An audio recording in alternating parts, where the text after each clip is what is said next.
I feel that Karl's perhaps been a bit negative about Comic Relief. Can you give us your appeal for people to contribute to Comic Relief? I just wish they'd focus on one charity. Just one thing a year. They go, this year, we're going to sort that out. And once we've raised money for that thing, we're not going to be knocking on your door again saying, we want some more. Okay, that is it. What should we do? What charity do you want to solve?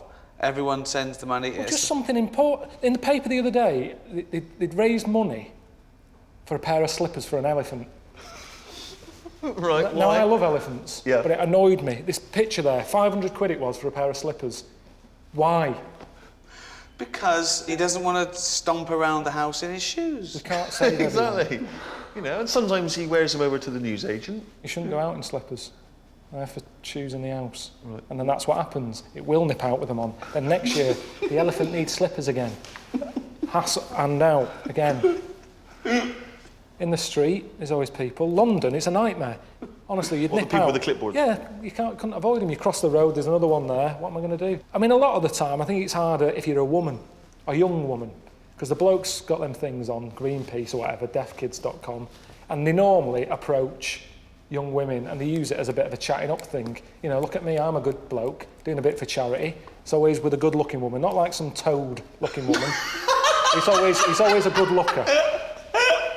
Now, why is that? There's no evidence that says a good-looking woman's got more money. If you're watching this and you haven't been stopped regularly to give charity, you probably look like a toad. Red Cross, they've got more out of me. They keep calling up now, they've got my number. Whenever there's a problem in the world, that phone isn't for me anymore. It's no use for me. It's just like the sort of Mother Teresa line. She's dead, who else can help us? Well, we've got Karl's number, give him a call. He's got a few quid. Honestly, that's how it seems every time. But I've told you, help the aged. You sign up, you give them your bank details. You're going to be looking after Edna. And they give you a little picture of Edna. She's sat there with one of those sort of pennies on. It tells you what it's going towards. Pay you £10. That will go towards keeping Edna warm, right? Get another pack, about a month later, open it up, there's Edna, she's got a tan. So that's what they're doing with the money, not just keeping her warm, popping the gas on, sending her away on holiday. If they sent me a letter saying Edna's going on holiday, I'm not putting money towards that, I'm paying for a gas bill.